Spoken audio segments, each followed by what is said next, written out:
Denver comes to South Florida. Miami, I think, is still very, very much a force to be reckoned with. In the secondary for Denver. 1st and 10. The fake.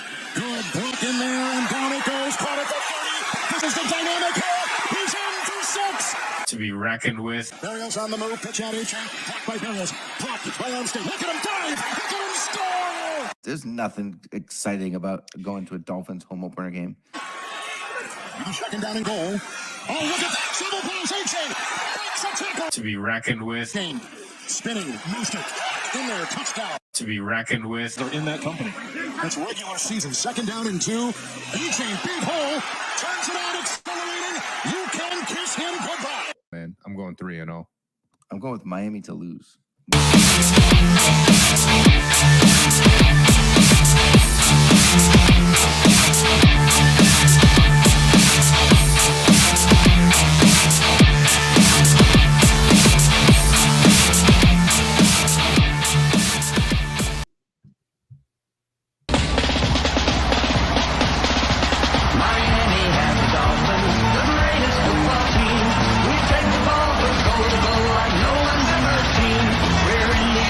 I hate the song.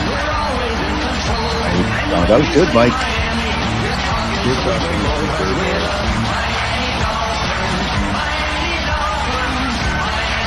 Yeah, I feel like it's like one of the first times that the Dolphins fans have heard that song, and now that they finally heard it, I think they hate it as much as we do. It's the worst song of all time. Great job, Mike. That's your video editing debut on Fantasy Trash Talk Tuesday. Of course, I knew it was coming at me. But it was well done. I appreciate it. I don't still look Dolphins. I'm still exact same thing. You know, keep that video ready. Well, exciting part about the creation of that, it took me less than an hour and a half to put all that together. So I found this really cool software, and we'll discuss that on the sauce conversation on Friday. And if anybody wants to pop into that, just reach out and we can guide you on how you can become a sauce member with that. But yeah, man, funny stuff. Obviously couldn't work out better for the contents of that video. 70 damn points put up by that offense. Say what you will, Denver, overall doesn't really have the worst defense in the league. They clearly have issues, but anybody who puts up 70 points in a league like this, they are definitely a force to be reckoned with. Yeah, I guess so. I agree in a lot of ways, but look, I'm not a fan. Tua is one love tap on the helmet out from being out for the season. It is an offensive league now, but this is exactly, if you go back and look at what they said last year, like Tua did a press conference in like week 6 that was like, oh, it's different now. We're talking Super Bowl. They didn't even make the playoffs. So week 3, pump the brakes a little bit, even on Tyreek Hill, who is the fastest guy out there. The one part about that stupid song I hate is that they are talking Super one Bowl. Part? Yeah, well, that song's gonna be stuck in my head for the rest of the day now. But yeah, I mean, look, 70 points again, dude. That's ridiculous. They clearly weren't the only ones to play this week, but that caught all the headlines. Denver just didn't have an answer. And, offensively, they couldn't do anything. One of those scores was a kick return for a touchdown, basically out of frustration. But, it was just pure dominance by Miami's part all around.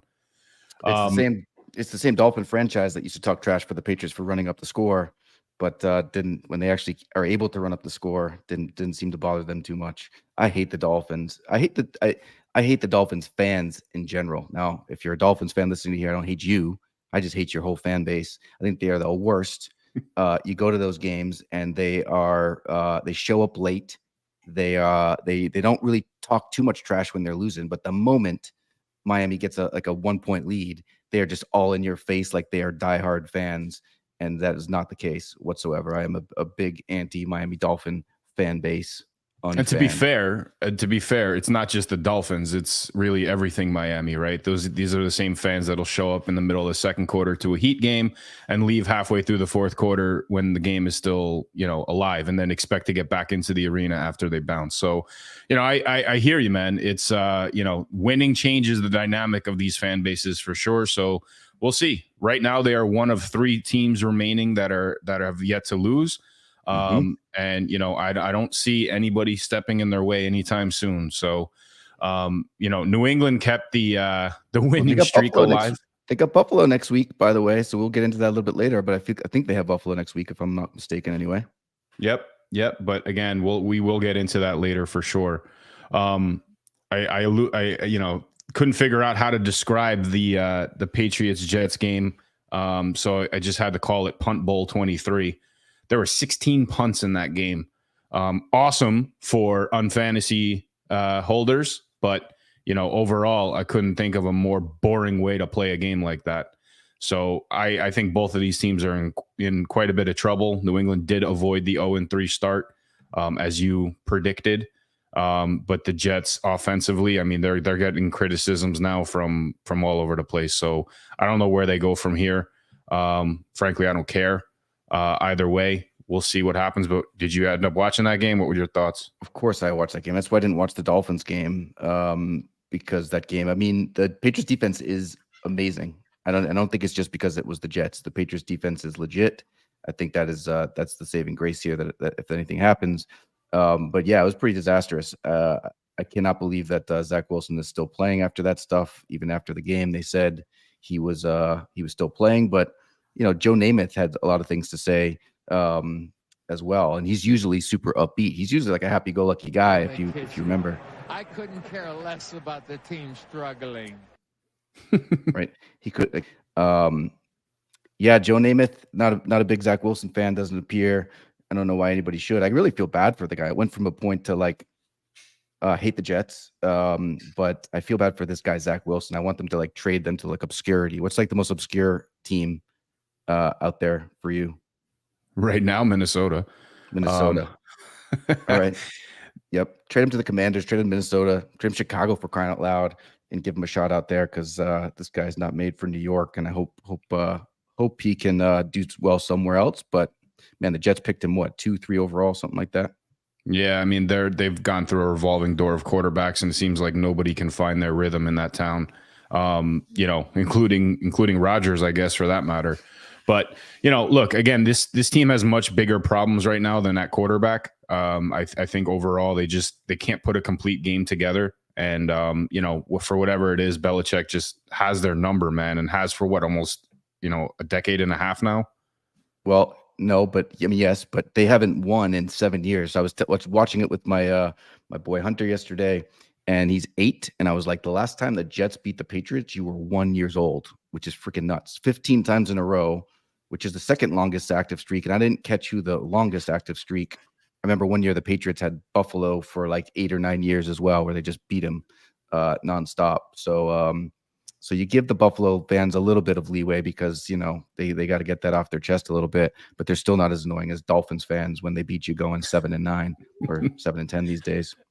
Yeah, well, they're 3-0. So the speaking of the Bills and the Commanders, I mean, defensively, Buffalo showed up. Washington got brought back down to earth. I think Buffalo completely got out of their shell after last week's win over Vegas, and they definitely showcased it on the road in Washington. That division is heating up from the Dolphins and the Bills. And like you said, this week's matchup is going to be interesting. We'll break it down a little bit later. I see Brian's bringing up his Colts. Let's talk about that, man, because I think that game was really one of the shockers, not the biggest shocker, because we got to talk about what happened in the desert. But, clearly Indianapolis running into Baltimore without their primary quarterback and, new rookie toy, won with Gardner Minshew. The second, I think his jersey says. I think he's the third. Oh, but okay. Nonetheless, man, I mean, quite impressive to say the least. And like, while the game itself was kind of riddled with weird plays and it didn't really have the momentum that a typical Baltimore game does have offensively, they clearly figured out a way to get that drive at the end and line it up for a 50+ yard field goal that knocked them in overtime. And then, again, weird play calls in overtime kind of led them to get into field goal range and obviously knock it in for the game winner. But where's Lamar, man? Where is this offense? Where's this firepower that we saw from him a few years ago? Well, look, I think he did well. He had like 80-something yards rushing, or at least 60 yards, but 2 touchdowns. I only watched the end of that game. He did take a sack and got some penalties that put them out of field goal range. It was one of those games that like nobody wanted to win. It didn't look like, except the kicker of the Colts. So I think broke a record of some sorts for, I don't even know what the record was, but that's what I saw. Gardner Minshew III jumping up and down. They should have been showing the damn Colts kicker because he won the game for them. And he went against, if you want to go head-to-head matchup, he went against Justin Tucker, one of the greatest kickers out there. But I did catch the end of that game. It looked like people just wanted to lose, taking this on fantasy stuff a little bit too seriously. It's not supposed to go to real life. Yeah, I know. Well, Tucker did miss a key field goal over 50 yards, obviously, but to your point, he never really does that. So that, could have been the deciding factor. Who knows? But let's move out to that to the primary upset. I mean, what the hell happened in Arizona, man? I don't know, because I had that in my weekly picks, which we're now calling Pick 6, which I love that. Genius Mike. I don't know what happened to them. I had Arizona easy. I thought that was the lock of the week for me, is Arizona losing to Dallas. But Dallas is just one of those teams, kind of like the Miami Dolphins, but they're a little bit better. They usually last till like week 10 or the playoffs before they, fumble the extra point snap or something along those lines. But I don't know. I did watch that game because I had some vested interest in it. And just didn't look like the Dallas that everybody's been talking about and seeing. So that's why you have the Miami darlings now, because everybody, not talking about Dallas, talking about Miami. But I do think Buffalo's going to shut that up this week. I'm all about hating on the Jets and the Dolphins fans today. That's where my head is at. Well, I'm glad the bonfire that is typically the Dallas Cowboys are going to win the Super Bowl has kind of gone down a little bit after this loss. It's interesting to see, again, Arizona did not play 3 terrible games this season so far. They lost a close game to Washington. They got, pretty much outplayed in the second half of that Giants comeback, historic comeback. And they put together a complete game against, I guess one of the highest power ranked teams in the league entering into week 3. So tip of the cap to what they put together, their coaching staff. And obviously they're not even, fully healthy either. They're missing their primary weapon in Kyler Murray. So, could this be a reckoning force when they come back? I don't know. They're in a tough division. They got a huge matchup this week against San Francisco. So if they pull out any close game or even win that game, they're going to turn some damn heads in this league, man, because a lot of people, unfantasy owners included, pretty much slated them to lose and be terrible at every level. I think one of the pick 6 lineups from the first week was Arizona across the board. Obviously that week it might have worked out, but that kind of shows where people's mind state is on the quality of that team heading into this year. Yeah, next week I might go Miami across the board. I think that was the Arizona stuff was straight Heath homies. Jack, who, we did this 12 o'clock because he couldn't stay up late, and he doesn't even show up to this one. I'm sure he'll pop out somewhere when we start mentioning the Vikings. At some point was the joke is you mentioned the Vikings. It's like all their ears ringing because nobody ever talks about them. But yeah, Jack has always been saying that Arizona is the worst.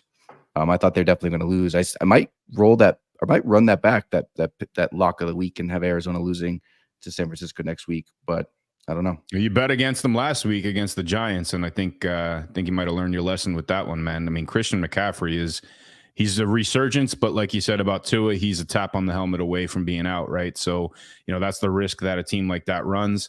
But I think that what we saw at a Deebo Samuel on Thursday night, where this guy gets the ball and no matter what, he's always moving forward. He never gets tackled without gaining extra yards after he gets hit. And as a coach, you love that. You want to see that. But at some point, and you recognize it during the Thursday night game, he pushes it a little too far, and that's where he gets hurt. And that's, kind of historic about what he's done. So you can't fault the guy for the effort that you always try to preach. But, at some point you got to realize that going down is the better option. But yeah, I'm with you, man. I think San Francisco definitely has the lock of the week on a game like that, division game like that. I think they can really run the tables if they pull that out. But speaking of the teams that nobody's talking about, like Minnesota, they're a big topic in this league because they are generating a ton of points for unfantasy owners. Cousins is a turnover machine. They got penalties all over the place. They're 0-3, so their win-loss card is very valuable right now. Is this a team that turns anything around, or are they kind of destined for failure heading into the rest of the season? Dude, they're in the the NFC North? Is that what the league is? I would say the NFC East. The Bears suck. Green Bay, we don't know anything about that. They got Justin Jefferson. Kirk Cousins is like a serviceable quarterback. He's like a little bit step above like Matt Castle was or something along those lines. But no, I don't think they're done. I mean, 0-3 is pretty bad, but I wouldn't be surprised for them to make a run. Isn't that dome stadium, like teams with those dome stadiums, man? And you got an explosive receiving group like that, you don't count them out. I bet you they could string some wins together.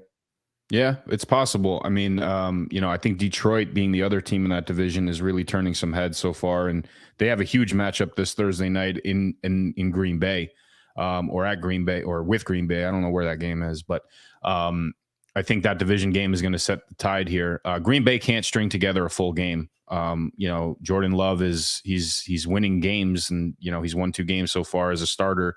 Lost kind of a weird one in Atlanta last week, but this week he played about a half a quarter and ended up beating the Saints. But again, the Saints have a good defense. I threw up the joke from one of our old parody tease videos of Derek Carr breaking down or having car trouble. This guy leaves, man. You're really left with Jameis Winston. That's the guy who you're going to rely on. Senior interception. So I don't know where that team goes if he can't remain healthy. Obviously, I think Carr is a B+ type quarterback in this league. A lot of people throw him in the B- category, but I think that, if he has a stout defense around him, which he does, the team could be good. But he needs to stay on the field, man. That's for sure. So, a couple other games, not really the most exciting. Last night, the Rams and Bengals was sort of boring. Tampa and Philly was, kind of a one-way show after the first quarter. All the Cincinnati games have been boring this year. All of them. They're usually like a fun, exciting team to watch, but they've been pretty unspectacular. You could see a series of miscues in their offense, right? Like, either Burrow isn't throwing the ball right, or he's getting no help from the receivers who drop balls. The routes are not the best. Chase came out of the shadows a little bit late in the game yesterday, but again, where was LA? I have no idea. I had pretty high expectations for them heading into that game. It's going to be interesting to see what Cincinnati does, mostly against the division rivals up there, but I don't see them being that good team, that good offense, that firepower offense that sprung them into playoff contention, Super Bowl contention over the last few years.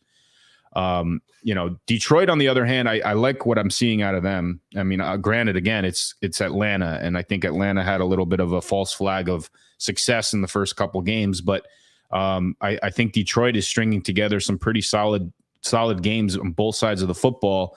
Again, big test this week against Green Bay, but overall, I really see them running the table in that division. They could. Who knows? I haven't rooted for the Lions since like Wayne Fontes back in the day when they were playing like the Redskins and Mark Rippon in the playoffs. That's how long they've been inconsequential to me. Mark Rippon, there's a throwback. And the other shocker, I guess, for me was Cleveland. They took care of business at home against Tennessee. They held Derrick Henry to 25 yards on 13 carries, man. I mean, like, defensively, they showed up. I don't know what kind of impact Kareem Hunt had on the game, but after losing your primary superstar, Nick Chubb, they come out with that kind of response. I kind of like what I saw out of that, man. Tennessee's kind of becoming like the old Chargers from like the 2000s, that like they're the team of next year and they just never get it done. But now that looks like they're even slipping down even further. I don't know what their record is, but I saw some grumblings of quarterback switch and all that stuff. So, things aren't going so hot over there. Yeah, and I feel for Tannehill, I really do, but I don't think he's an awful quarterback, but he's not a guy that can put the team on his shoulders and lead them to victory. That's kind of why I thought he was a good fit in Tennessee, because Derrick Henry put that on he has that role. But it's going to be interesting to see how if they bounce back from that. Indy is obviously coming to form. Jacksonville, while they lost, I still think they have some surefire power. Houston got their first win under that new regime, so congrats to them. And that's one I wouldn't have predicted, but I didn't like that game enough to where I took my Houston win-loss card out and played the Jets. I mean, I went all in on the Jets this week, and I feel like this is what unfantasy for me anyway was made for. You get this; it's a game that you get the cards of the teams that you hate, and you watch that game, especially when it's against your team. And every time when they lost, it was 25 points for me.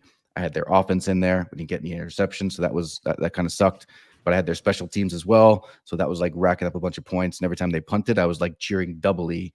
Whereas opposed to next week where the Patriots go into Dallas, it'd be hard to if I had a Patriots win-loss card, it might be rationally one to play, but I wouldn't do it. This week was made for me.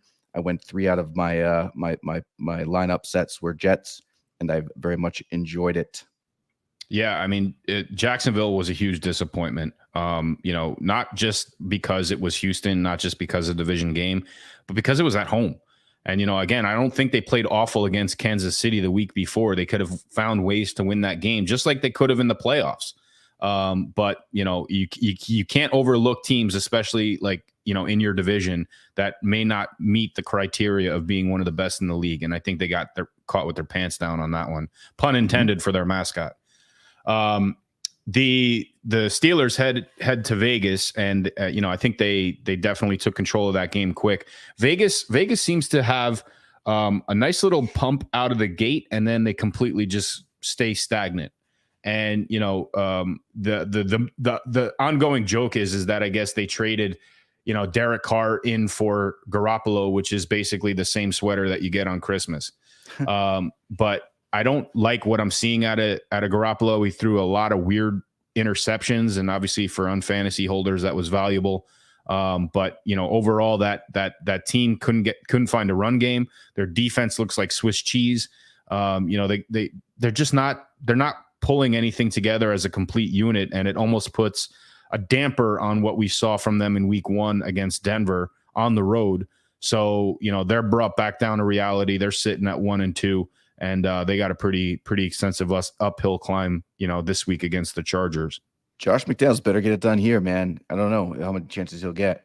And people forget Belichick was almost fired from the Patriots when they first started. They started 0-2 that first year they won that Super Bowl, and people were calling for him to get fired. And who knows if he would have gotten that next shot, because the criticism from him was he's a great defensive genius, great assistant, but not a great head coach. Luckily, the Patriots turned around. Now he's the GOAT in coaching circles. But McDaniels better get it turned around. The Raiders have done jack, and it's pretty much Patriots West Coast. They have Jacoby Myers. They obviously have Garoppolo.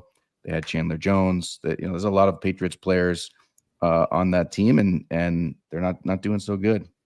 Well, I think the main difference in your comparison is that Belichick is more of a defensive mindset, and McDaniels is an offensive mindset. And say what you want about the firepower that this league has turned into offensively, man. If you can stop the opposition, your chances of winning are that much greater than if you just keep scoring. So I think that, that's where the difference in my head lies with Belichick. He is a defensive genius. I always stated that, no matter if he's up by 50 or down by 20 at halftime, the team comes out in a different game plan. And I think it's very difficult even after all these years where it's become apparent, teams can't adjust to that type of coaching. And that's where I think that he separates himself from anything comparative to McDaniels. Agree. What do you got next? I think we should, break down what we saw in the unfantasy leagues, man, because we got a quick shift in the tides of the standings. I'm gonna just put this here and share my screen. So exciting to see, obviously, all of the all of the rookies who succeeded in week 2. Obviously they're sticking at the top of the standings, but we got some OGs popping up into the top of the fray here. So let's pop down to the overall standings, where we can see that the fourth down failures claim a number 1 spot after a pretty decent week this week, followed by yours truly, who has been pretty dominant, except in the defensive category. So I'm going to be looking for some trades defensively if anybody's open to it. You're like the un-Belichick in that world. It's good to see fourth down failures do well. Last year, changed the team name. Last year was How About These Nuts? Big Cowboys fan. So he's hurting there, but he's winning here. He's very happy to be there, and he's just been consistent. I was like, is this a mistake? Because I know that he didn't win one or come up short, and I looked at weeks 2 and 3 and 1, and yeah, he's just been consistent. So good up on fourth down failures. I guess good for you. You've been consistent as well. I just had one hiccup last week with my win-loss. I don't anticipate that to happen, so I'm right where I want to be in my division, and I think I'm hovering around 7th place. Not that I'm counting, not too far behind you either. Yeah, and that hiccup in your win-loss column tied us for the most overall all time. So I'm keeping a very close eye on that statistic as well. But in the top 10, we have a number of acquired franchises from this year. If you're not first or last, claiming the number 4 spot, Dive Eagles Dive, number 5. And then we got Hulk's Bad Dog at number 8. And that's going to be an important one because they came in 1 yard short for the week 3, the 3 results. Led, of course, by Team Dugby, OG Team Dugby. Rode really, really, really high on the Patriots special teams and all those punts. And just completely separated themselves from the field. Again, what I love about seeing these weekly statistics overall is the formula that I think we have with the scoring, is bumping up these top teams to over the century mark. And I think that's really the goal of where we want it to be, at least close to it, if not over it. So we're starting to see that becomes sort of a uniform trend week to week. And I think that not necessarily just for fantasy purposes, but for people to actually bounce back and join the top of the standings. This is going to be a unique way for people to do that. Mm-hmm. So Team Dugby, Hulk's Bad Dog, Bed Bath & Beyond. I mean, on the podium last week, not too far behind this week. So that's going to definitely improve their odds for staying on top in that overall standing. I came in at number 4, and that rounded out the century mark. But we did have quite a few other teams, kind of peek their way into the high 90s, high 80s. So it's good to see that take place. One of the things that I thought was interesting when I was looking at the standings, let me see. Bed Bath & Beyond, number 3 overall with only 45 win-loss points. So get that win-loss card under wraps and pick that winner week to week, man. I mean, with the rest of that lineup, it looks like they can really do some damage. I mean, they're dominating offensively and with special tems. And so, he's in on it. He's texting me his scores before they're even updated on the site. He knew what scores he was going to get, so it's cool to see. So I would anticipate him to he's a sleeper, man. Didn't expect him to be good. His team name was one of my new favorites this year. I kind of chuckle every time I hear it, but yeah, no, he's in it to win it, and that's good, or lose it, and that's good to see. That's awesome. Glad he's loving it. Yeah, we spoke briefly too, and cool. He's definitely loving the league. I think this is a first, man. So obviously, being a young league in UNfantasy Football, we're going to get a lot of firsts. But 3 weeks into the season, and already we have a back-to-back loser, or a 2-time loser. So team Lost Leaders, who I think is really living up to their namesake, comes in last as the weekly loser for the second time this season, barely cracking that positive mark again. But they I think it's just the luck of the draw from their starter pack, man. They got Philly as their win-loss card, so there's 3 losses right there. So definitely help is on the way for Lost Leaders for sure. But it seems like there's a race for overall at the basement. Yeah, I love that Lost Leaders. I hope that they just continue staying there. It could be a strategy because they are going to get some cards for that, and maybe they catch up. It's still very early, but doubtful. And if they have Philadelphia win-loss card, they're going to be at the basement. So it's very fitting, as Linda pointed out in the Telegram chat, that lost leaders is a perfect name for somebody that is in last place in this league. Yep. Well, the division stats are updated as well. You guys can browse through that. I think we'll do a little bit more of a closer breakdown next week after we have, a full month of football under our belt, and just kind of see where the standings are. But as you can see, with those 100-point swings week to week, it really is anybody's game throughout the season. So you're never truly out of this for sure. Even lost leaders included. So let's pop in and see what happened in the OG league. The OG league this week. Well, overall, where my rookies at, dominating the league, followed by show me your Kansas Cities. So it looks like it's a family run operation here at the top of the OG league. Well, we went heavy with the Jets. He just picks them for the colors and the Jets. He was teasing me a little bit during the game and saying he wanted the Patriots to lose. I'm hoping this thing doesn't confuse him, because that's what he was saying. I was like, no, you want the Jets to lose. He also made me proud. He's not even 4 years old yet, but he asked me why I was watching the Panthers, and I did not have a good answer. I feel like he could ask me what are the birds and the bees, or where do babies come from? I have a better answer than why am I watching the Panthers. So I'm very happy that he's watching the game enough to understand who the teams are at this point. Well, I mean, while the success is there, he's still in the top 5. Didn't pull out the victory. We got an OG victory in the OG league here. Juden Jones in for Juju. Say that 5 times fast. Can't. Another clever team name for this season. But raking in and kind of bringing it back old school with her victories here, man. I think she's doing some homework, getting some pen to paper and figuring out the best lineups here. Yep, Judon Jones in for Juju takes this league serious, which got spreadsheets, but not spreadsheets like you do, Mike. She's the old-fashioned pencil and paper, diagram, charts, all that stuff. But that worked last year. Again, after like week 3 or 4, I feel like she was in the basement, ended up schooling us all at the end with her analytics. So I'll be watching her closely to see, because there's still not enough distance there. There's not a 70 to 20 point deficit with her. I feel like she could be back pretty soon. In both leagues for sure. Acquired franchise team Skunks pulls out 1 yard short, knocking you off the podium. And that was late last night with the Rams loss. So, kudos to him. That's and then clapping. That is clapping. Yeah. And then Straight Eth Homie down in the basement. Little bit worse week than lost leaders. But I think he's licking his wounds from the Vikings losing so much as well. So He's I think out licking just toad somewhere in the Amazon or something. So, all right. So what about let's look at the Battle Bunnies League, if that's available to check out, and let's just see where we're at there.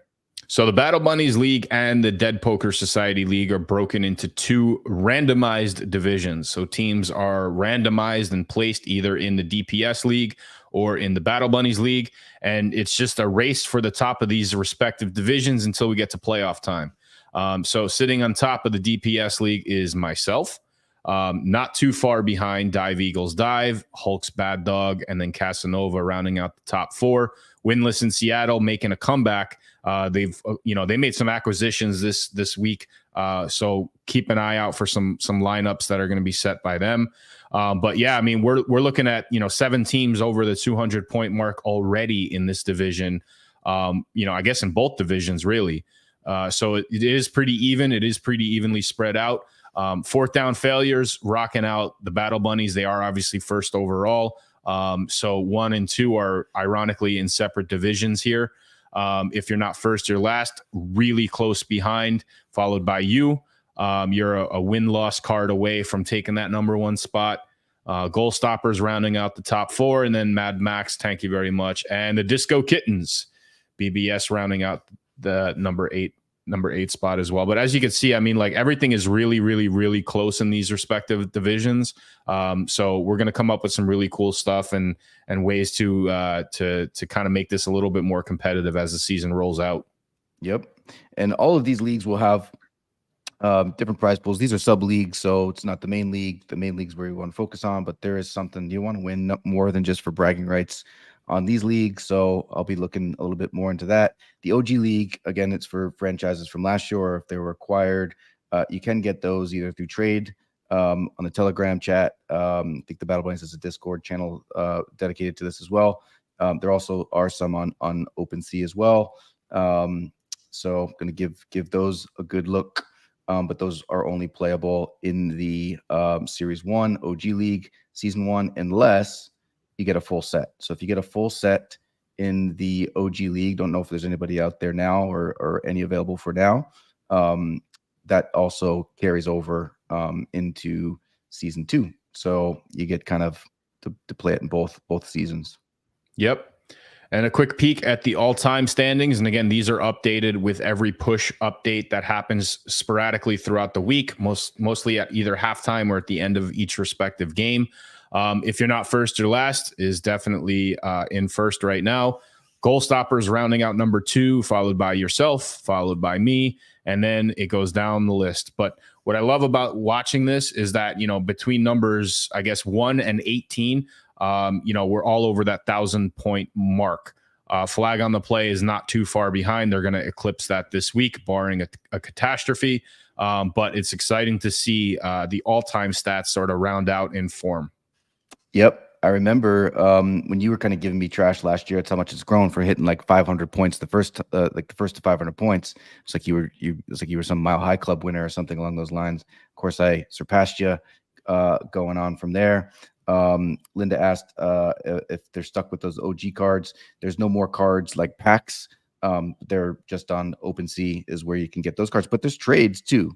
And I know teams like Black Hammer, who's not in the league, has got a ton of cards and would be looking for some trades as well. Team Black Hammer for Battle Bunnies people is Junkrats in there. And then Ryan Spencer says that needs the Packers to start losing. This is Bed Bath and Bijan. Win-loss could be tough with having Philly. Definitely say that to lost leaders as well. They need to switch that up.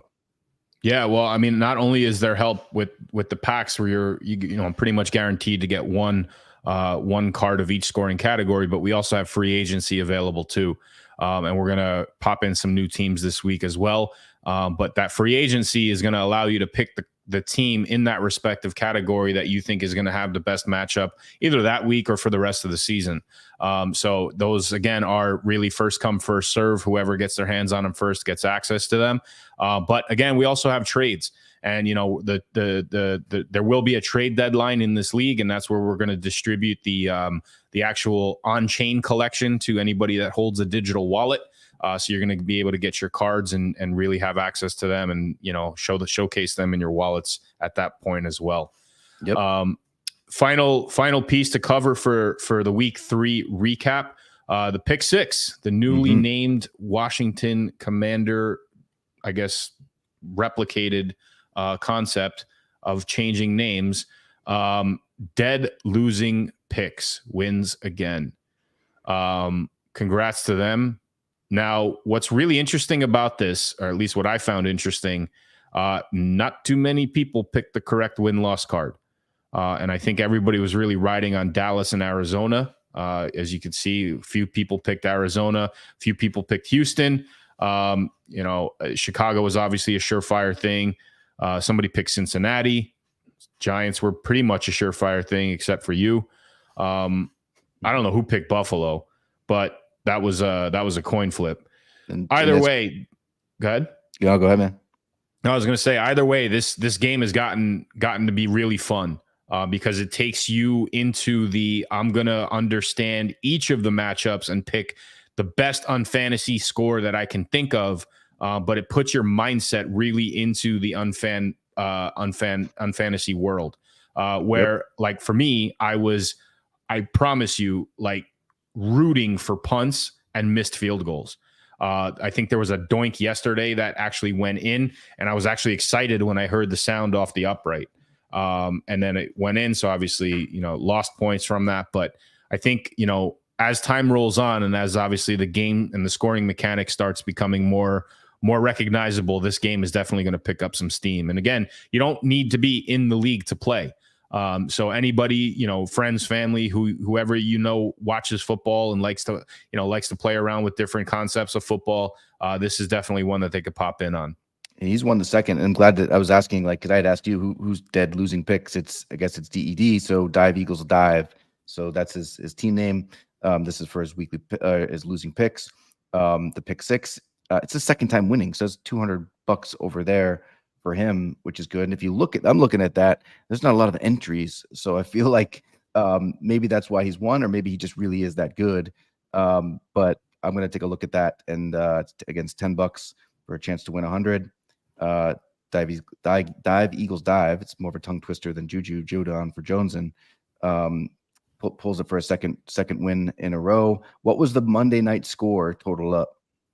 Oh, good question. It didn't come down to it, so I didn't look at it, but I can do it now. It doesn't matter. Yeah. Well, it kind of does, because it definitely played a factor from last week. We actually, thank goodness, we have only one Monday night football game this week, because that was a weird train to ride on. Mm-hmm. But the total between the two games was 71 points. So, everybody kind of overshot that. Few people picked in the 50s and 60s. Somebody picked 14. But it's kind of a weird, 14. I don't know if they thought it was just playing the Jets twice. Yeah, the Jets tied the Jets 0-0. Well, like you said before, anybody can do this. Anybody can submit a lineup, even if you don't want to buy in for the 10 for the chance to win 100. Anybody can go on there, submit the lineup. It's right above there. There's a little button that says the buy-in. So only then are the buy-ins equal to or eligible for the $100. So anybody can go on that part of the site, click their team names, click their lineups just for fun. Or if you want a shot to take Dive Eagles Dive off, that is a tongue twister and a half. Dead losing picks off of his pedestal in this one. You got to throw in the $10. Phins are open for week 4 already. Again, there's one Monday night football game this week, and I believe it is the Giants and the Seahawks at the Meadowlands. So Giants actually have a pretty long break here, 11 days. So it's almost like a weird bye week for them. But that's what the Monday night score is going to look like. So put your tallies in accordingly. And that's it for the week 3 recap, man. That's good, man. So what are people getting here for losing? So the weekly winner, which is Doug B, they'll get a pack. 1 yard short who's Hulk's bad dog. They will get 2 cards, and then the loser, who lost leaders, will get a pack as well out of pity. But we also have a number of teams that lost, I guess, for the first time as their owners pass. So if your team has already lost and you've already been awarded a playing card, you will not receive a playing card this week. But if it is your first time losing, if it is your owner's past team's first time losing in week 3, then you will be getting a nice little present in your front office page shortly. Yep. And with the purpose of the owner's pass logo is a lot of different reasons for it, but we have fun with it. It doesn't factor into the actual game per se directly, but we do have some fun with it. So we're also going to institute something really cool. If you go on the stats page, Mike has it where every single team is listed, and if whatever team does the worst, so say Arizona is the first one, and you factor in Arizona's offense, defense, special teams, penalties, win-loss. If you have them on their owner's pass, I think this week was Denver. Not a shock.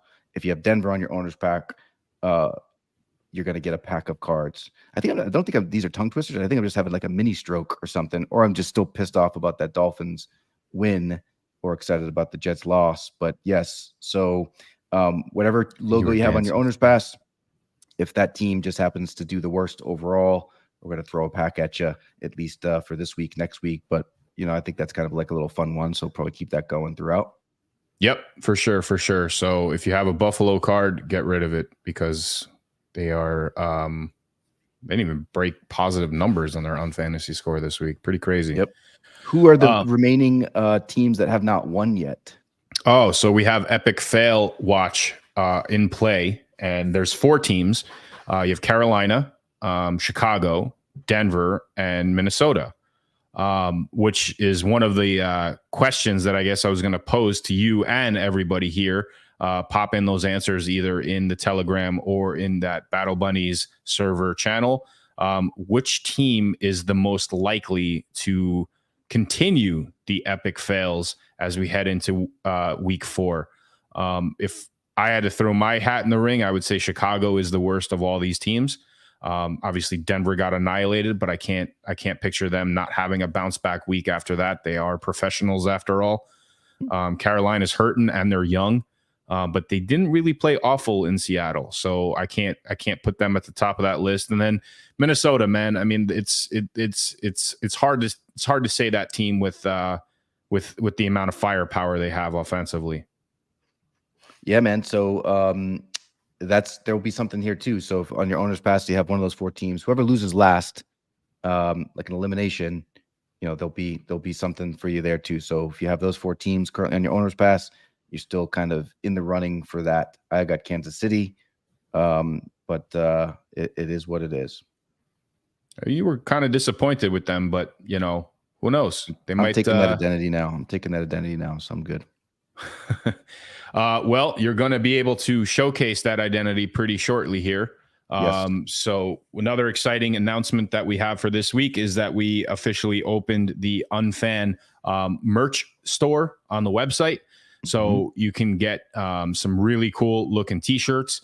We're going to take some advice as far as what other products people want to see, whether it's, whiskey glasses or, shot glasses, tumblers. I mean, we have a ton of different options. We can do some customized stuff with your team name logo on it as well, your UNFantasy team name.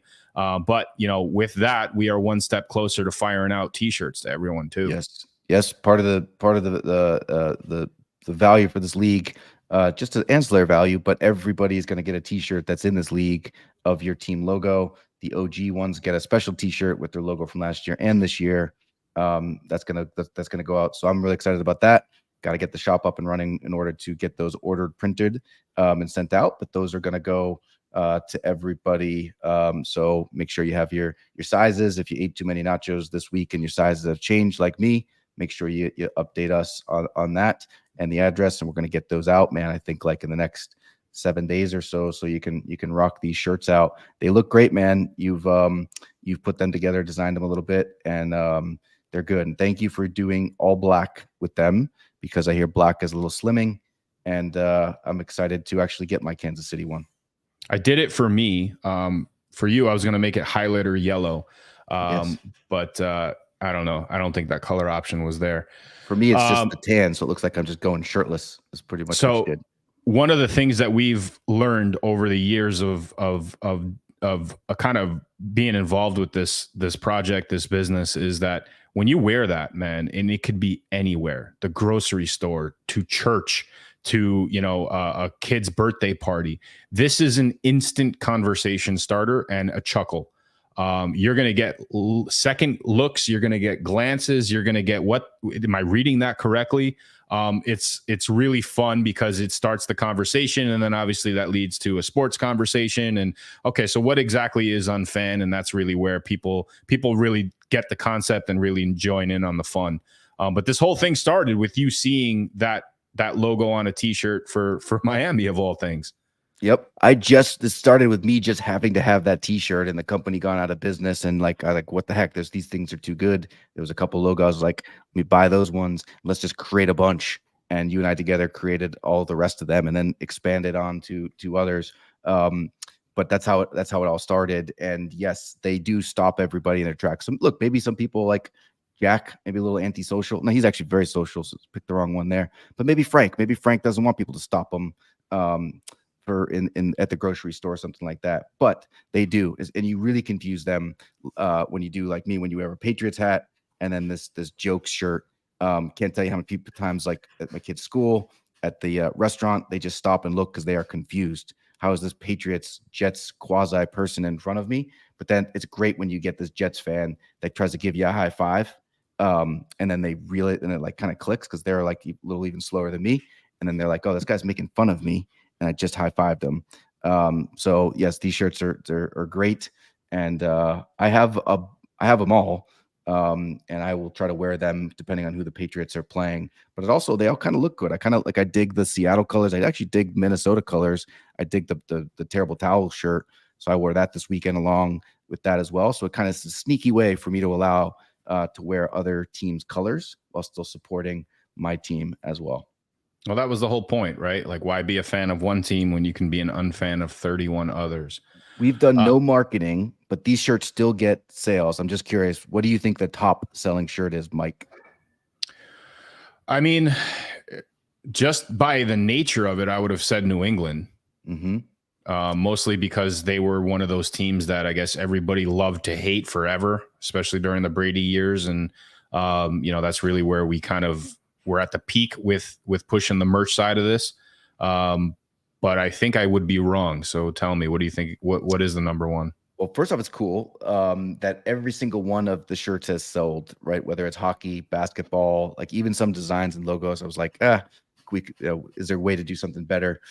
They've all sold, which is awesome. But by far and away, the number one selling shirt is the Gator Hater, our Florida University of Florida parody. That stuff.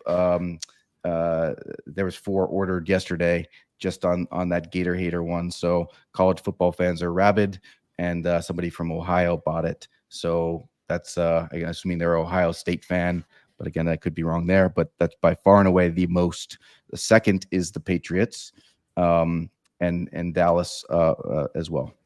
I feel like that question, the way you phrase that question, is like reading a headline on Google and claiming that you read the article, because you didn't mention that college sports were in play with that. So yeah, but I definitely you guess the Gators in college sport. If I did, I feel like that would be that'd be very much a clue to you to say it must be a college team. Well, I mean, of the college teams that are available, I would say yes, for sure. I'm a big fan of the Notre Dame one as well, and I know they had a big game this past weekend, so I would have guessed that one at some point. But yeah, I mean, college sports are huge, and obviously, this fits right into that dynamic. The biggest selling hockey one is the Edmonton Oilers losers. Instead of Oilers, it says losers. My favorite one is the Devils, though.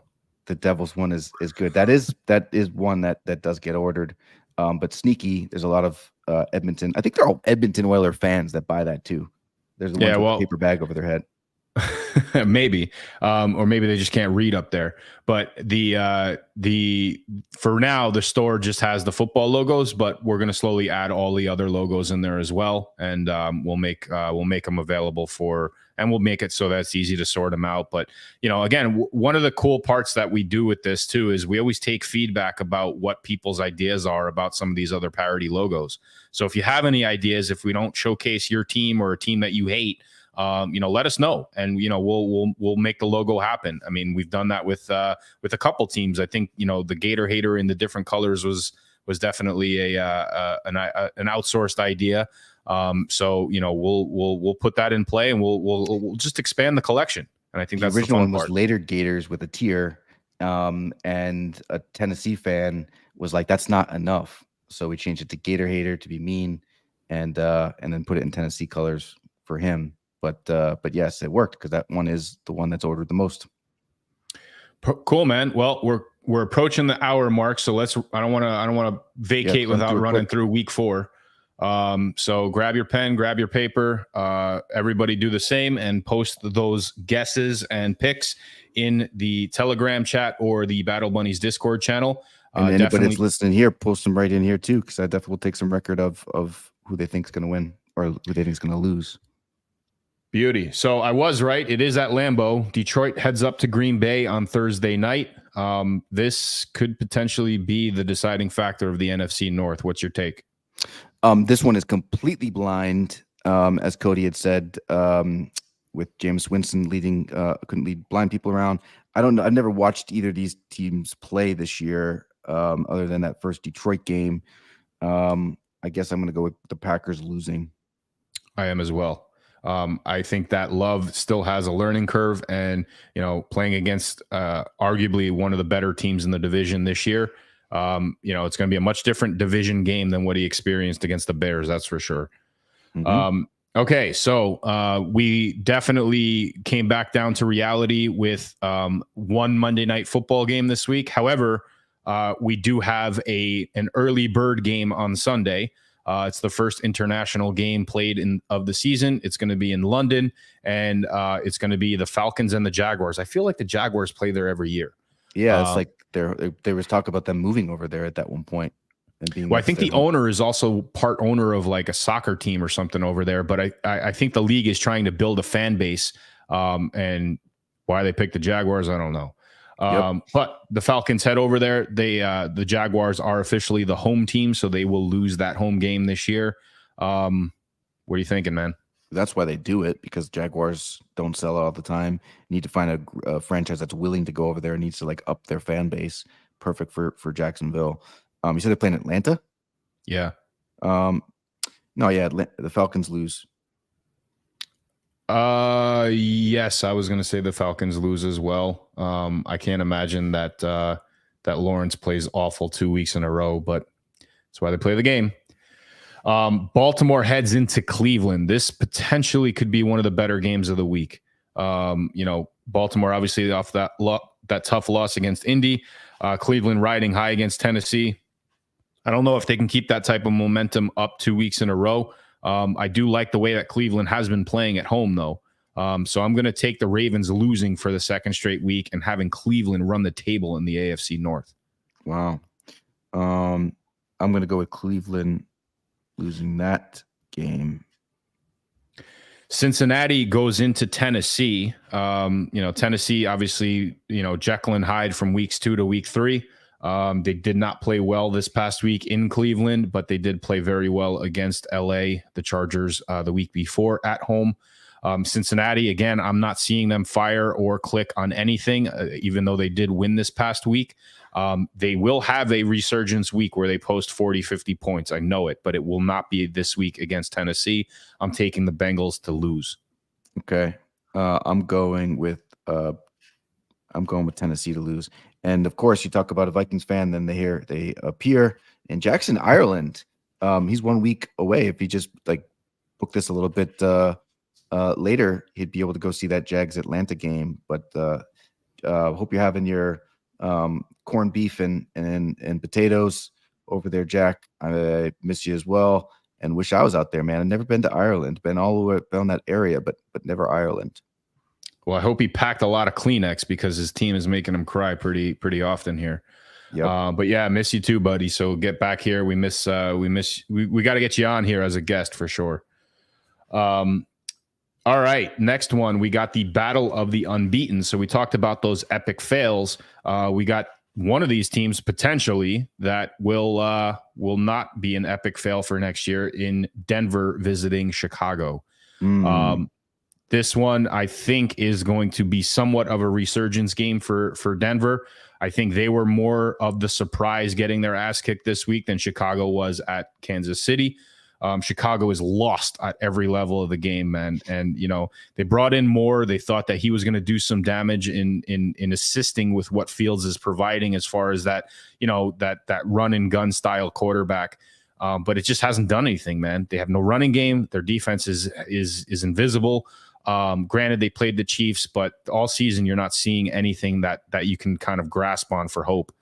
I'm going with the Bears losing at home. I'll go with the Bears as well.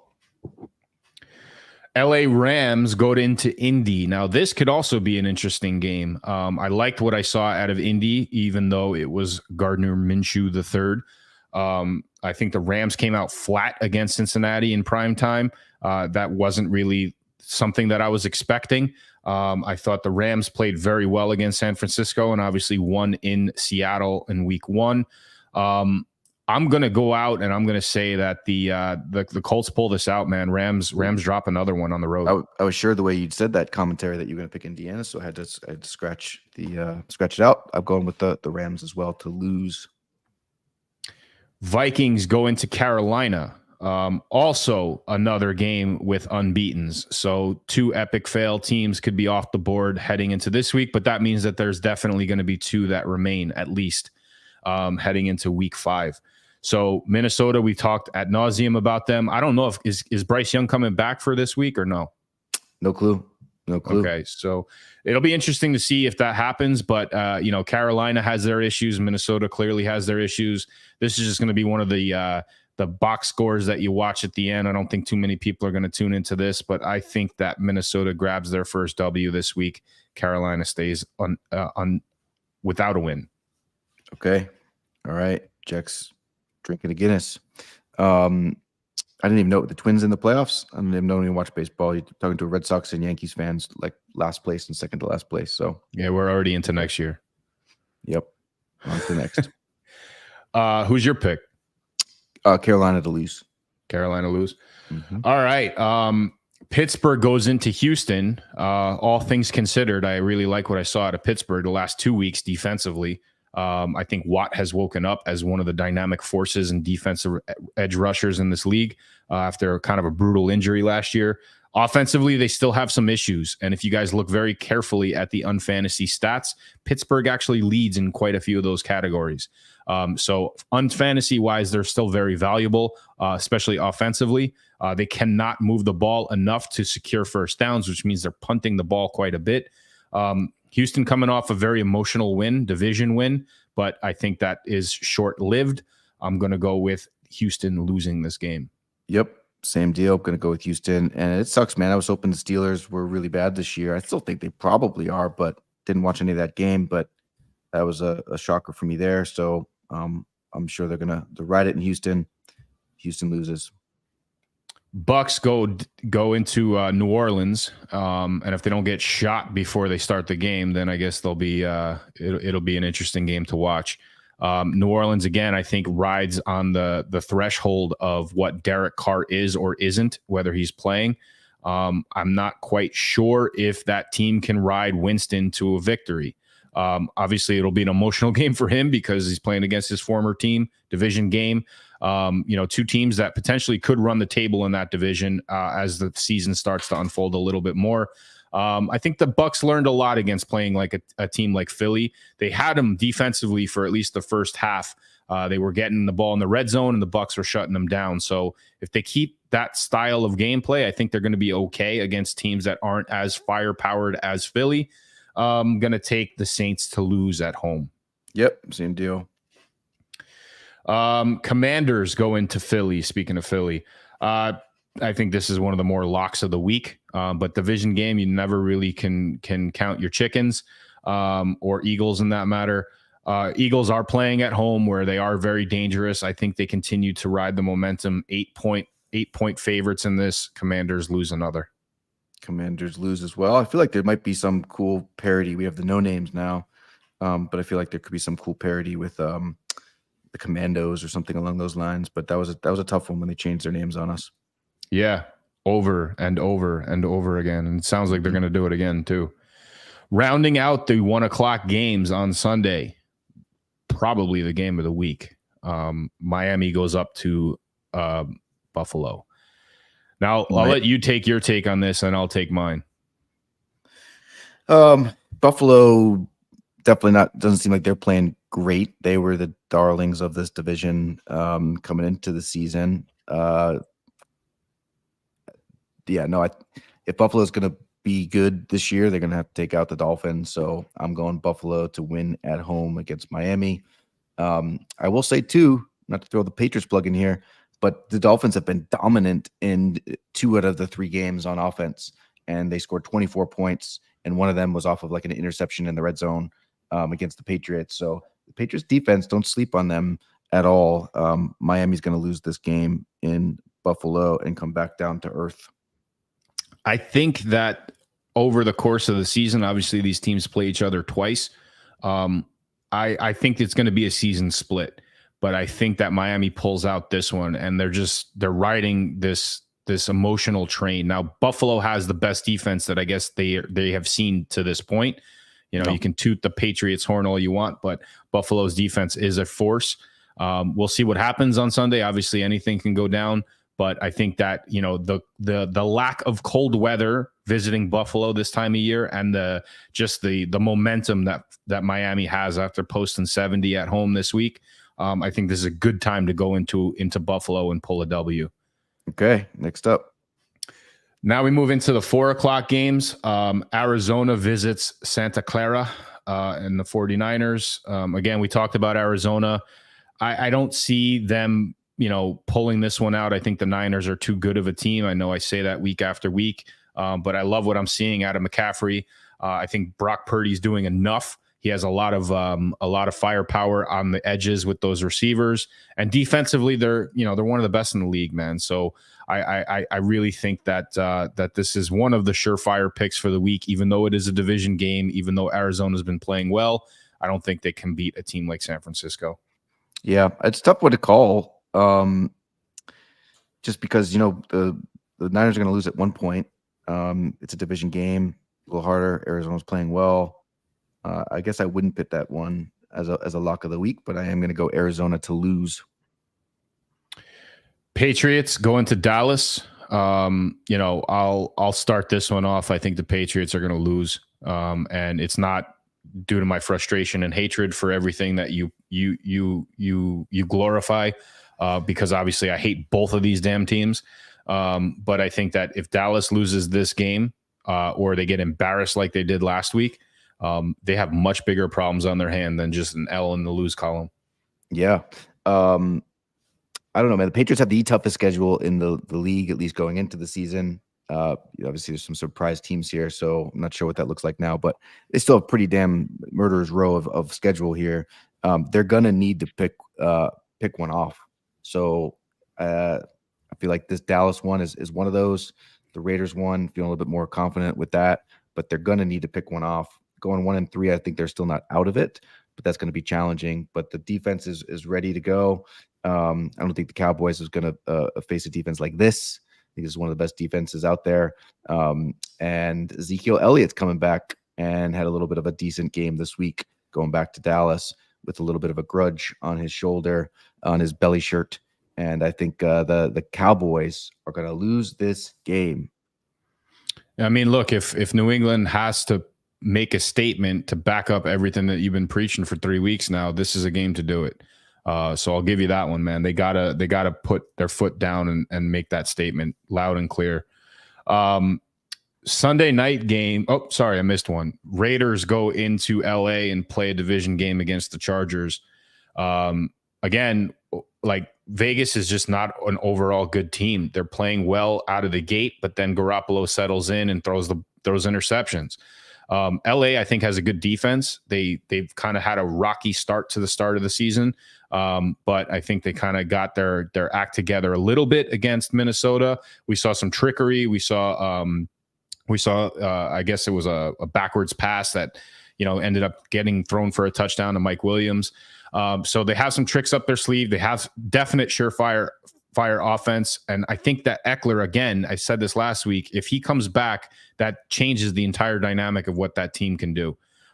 So he needs to be healthy in order to balance out that offense. Defensively, I think they're okay. Raiders get their ass kicked in LA. Yep, I agree. I think that's going to happen. So I say Vegas loses. We got, 2 games? We got the Sunday night game, then the Monday night game to call? Yep. So the Sunday night game, and unfortunately, we're going to have to deal with this throughout the course of the season. The schedule is obviously selected based around, which one is going to get the most hype. Obviously, they didn't anticipate Rodgers going out. So now we're going to have to see the Jets in prime time, throughout the course of the season. But the Chiefs go into the Meadowlands. The Meadowlands actually, the Giants and the Jets both have home games this week, which is very rare. But Sunday night is the Jets' turn. Mahomes comes in. And I think he's just going to dominate. You didn't like that. The look you gave me for putting I didn't hear it. That's why. Yeah. Jets get crushed by Kansas City, who's coming into form, by the way. Okay. Jets get crushed in there. When we were talking about the Patriots, I forgot. They're playing Kansas City, you said? Yeah. Okay, yeah, the Jets are going to lose this game. You mentioned in the email that you put out there, but the Taylor Swift is in there, and I feel like there's a lot of Taylor Swift jokes to be had. She's now apparently dating Travis Kelce, and I feel like Bill Belichick. People don't think he's funny. They think he's just this grumpy guy.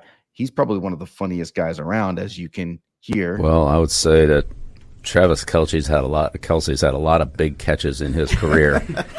This would be the biggest. Nailed it. Yep. Pretty big. Loving him was red. So somebody asked Bill Belichick in an interview, what do you think about Taylor Swift?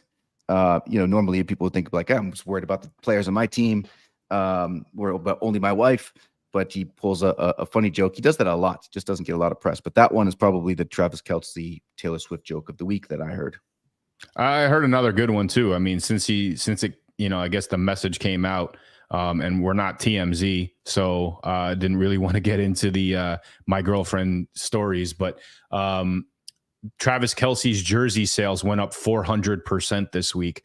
But what's ironic is that his brother's jersey sales went up 20% because people bought the wrong jersey. So, kudos to the Kelce family. I guess Bill Belichick would destroy you in like an open mic comedy night. You would get booed off that stage. I would challenge him in a heartbeat. Okay. Well, I know where my money's on to lose on that one. So Seattle rounds out the Giants Monday Night Football. Yep. Now, say what you will about the Giants dropping it in San Francisco. Obviously, short week. They didn't play awful, man. And, they aren't the best team. I will gladly admit that. I don't know if Saquon will be available. If he's not, that's a huge, huge piece of this puzzle. I also kind of like what I'm seeing out of Seattle. Flying across the country is always kind of a weird dynamic, especially when it comes to Vegas and some of the lines and things like that. I'm gonna take Seattle to lose this game. I'm gonna give it to my boys and say that they pull it out on Monday Night Football. I think the Giants are going to lose this game as well. I know that you really deep down inside you do think that they're going to lose, so I'm going to go with the Giants to lose. I'll for the record, I'll put you in as Seattle, but I know you're not too confident about this game. You're already making excuses. I can tell when you're making excuses when you say, well, it depends if this player comes back. Just make the stand. Are they going to lose or win? I say they're going to win. Okay. All right. I like it. All right. That's it. So, yeah, throw your picks up. We're going to do some fun little pick 'em game at some point this season. So get used to trying to, beat the quote unquote self-described un-Nostradamus, the Sultan of unfan, Mike. Get a chance to jump in there and beat Mike on his picks. He usually does pretty well, but I'm going up against him this week. Anybody else is welcome as well. Well, I think to sail us off, I think you should replay the wonderful intro video that defined this.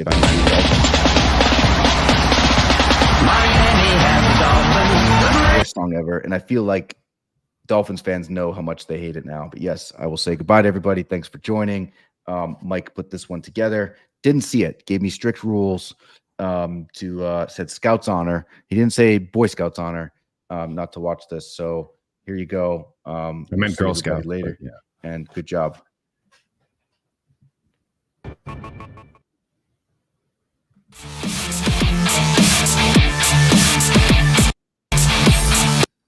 Denver comes to South Florida. Miami, I think, is still very, very much a force to be reckoned with. In the secondary for Denver. 1st and 10. The fake. Good block in there, and down it goes. Caught at the 30. This is the dynamic hit. He's in for 6. To be reckoned with. Barrios on the move. Pitch out. Blocked by Barrios. Blocked by Armstead. Look at him dive. Look at him score. There's nothing exciting about going to a Dolphins home opener game. 2nd down and goal. Oh, look at that. Double pass. Breaks a tackle. To be reckoned with. Game. Spinning. Mostert. In there. Touchdown. To be reckoned with. They're in that company. It's regular season. 2nd down and 2. EJ big hole. Turns it on, accelerating. You can kiss him goodbye. Man, I'm going 3-0. I'm going with Miami to lose.